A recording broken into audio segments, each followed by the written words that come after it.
अस्सलाम वालेकुम स्टूडेंट्स, कैसे हैं आप? उम्मीद है खैरियत से होंगे। हम प्रीवियस टॉपिक को कंटिन्यू कर रहे हैं which is the how to enter in the global market. हम इसमें डिसीजंस डिस्कस कर रहे थे, जिसमें थर्ड डिसीजन अभी हम डिस्कस करेंगे, deciding how to enter in the international market. हमारे पास कौन कौन से ऐसे अप्रोचेज़ हैं या कौन कौन से ऐसे टूल्स हैं या कौन सा तरीक़ाकार है जिसके ज़रिए हम किसी भी इंटरनेशनल मार्केट के अंदर इंटर हो सकते हैं। जिसमें सबसे पहले हमारे पास लाइसेंसिंग है। ठीक है, लाइसेंसिंग का मतलब ये है कि आप किसी भी प्रोडक्ट को, नई प्रोडक्ट को किसी इंटरनेशनल मार्केट के अंदर लेके जाते हैं। ठीक है, और उस मार्केट के अंदर जाके उसके पेटेंट्स खरीदते हैं, उसको रजिस्टर करवाते हैं और उसी मार्केट के अंदर फिर उसको सेल कर रहे होते हैं।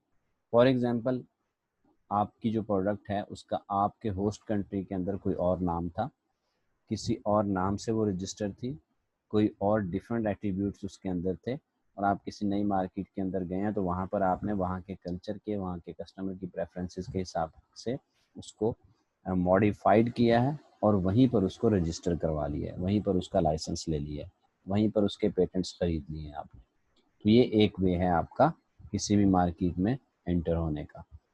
सेकंड नंबर पर जो टूल ज़्यादातर फर्म्स यूज़ करती हैं वो है किसी भी इंटरनेशनल मार्केट के अंदर सरवाइव करने का या वहाँ पर जगह बनाने का। हम उसे कहते हैं जॉइंट वेंचर्स। ठीक है, जॉइंट वेंचर्स का मतलब ये होता है कि आप उसी कैटेगरी की प्रोडक्ट, उसी कैटेगरी का ब्रांड जो कि आप जिस इंटरनेशनल कंट्री के अंदर जाना चाहते हैं वहाँ पर मौजूद है, और आप वहाँ पर जाके उससे जॉइंट वेंचर कर लेते हैं। ठीक है, आप कहते हैं कि भाई ये हमारा प्रोडक्ट है, आपके ही प्रोडक्ट कैटेगरी के अंदर आता है, एफएमसीजीज़ के अंदर आता है या फिर सिमिलर प्रोडक्ट कैटेगरी के अंदर आता है, तो हम आपसे जॉइंट वेंचर कर लेते हैं, हम दोनों मिल के इस प्रोडक्ट को सेल करेंगे।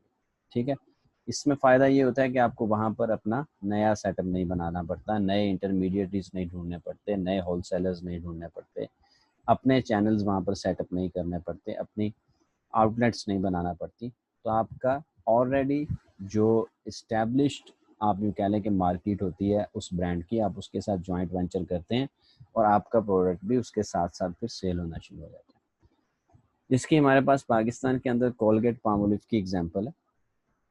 कोलगेट बेसिकली इंटरनेशनल ब्रांड है, आप सब लोग जानते हैं, पूरी दुनिया के अंदर उसकी प्रेजेंस है, लेकिन पाकिस्तान में उसका जो जॉइंट वेंचर है वो पामोलिव के साथ है, जो कि एक नेशनल ब्रांड है। तो ये दोनों कोलगेट पामोलिव के नाम से इन्होंने अपना बिजनेस पाकिस्तान में इंट्रोड्यूस करवाया, उसको रजिस्टर किया और ये कोलगेट पामोलिव के नाम से पाकिस्तान में बिजनेस कर रहे हैं। उसके बाद हमारे पास तीसरी जो अप्रोच है उसे हम डायरेक्ट इन्वेस्टमेंट कहते हैं, यानी कि आप डायरेक्टली उस कंट्री के अंदर जाते हैं, ऑलरेडी आप उस बिजनेस के अंदर मौजूद होते हैं, लेकिन आप किसी दूसरे कंट्री के अंदर डायरेक्ट इन्वेस्टमेंट करके वहीं पर उसी बिजनेस का सेटअप बना लेते हैं, जिसमें हमारे पास टेलीनॉर की एग्जांपल है। ठीक है, टेलीनॉर डिफरेंट कंट्रीज़ के अंदर डिफरेंट नेम्स के साथ काम कर रहा है, लेकिन पाकिस्तान में भी इसने अपनी डायरेक्ट इन्वेस्टमेंट करके पाकिस्तान में सेलुलर कंपनी के राइट्स खरीदे और सेलुलर सर्विसेज आपको प्रोवाइड कर रहा है पाकिस्तान के अंदर। उसके बाद हमारे पास फोर्थ वन है जिसको हम एक्विजिशन या मर्जर के नाम से जानते हैं। तो एक्विजिशन क्या है? बेसिकली आप क्या करते हैं, ये भी आपके लिए एक आसान वे होता है किसी भी मार्केट में एंटर होने का, जहाँ पर आपको अपना डिस्ट्रीब्यूशन सेटअप नहीं बनाना पड़ता।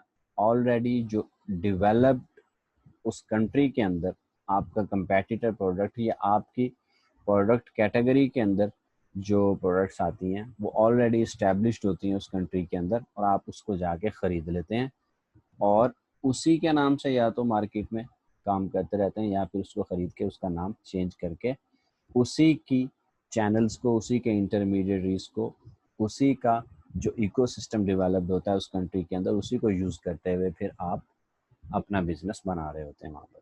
जिसकी हमारे पास यहाँ पर करीम की एग्जांपल है, जिसको ऊबर ने एक्वायर किया पाकिस्तान के अंदर। आल्दो के वो करीम के नाम से ही पाकिस्तान में चल रही है, लेकिन इसका ऑनर ऊबर है बेसिकली। उसके बाद है जी हमारे पास डायरेक्ट और इनडायरेक्ट एक्सपोर्ट्स हैं। डायरेक्ट और इनडायरेक्ट एक्सपोर्ट्स एक्सपोर्ट्स होती हैं बेसिकली, ये सिंपल, या तो आप डायरेक्ट एक्सपोर्ट कर रहे होते हैं या फिर आप इनडायरेक्ट एक्सपोर्ट कर रहे होते हैं। तो ये सबसे लीस्ट आप यूँ कह लें कि टूल है किसी भी इंटरनेशनल मार्केट में जाने का।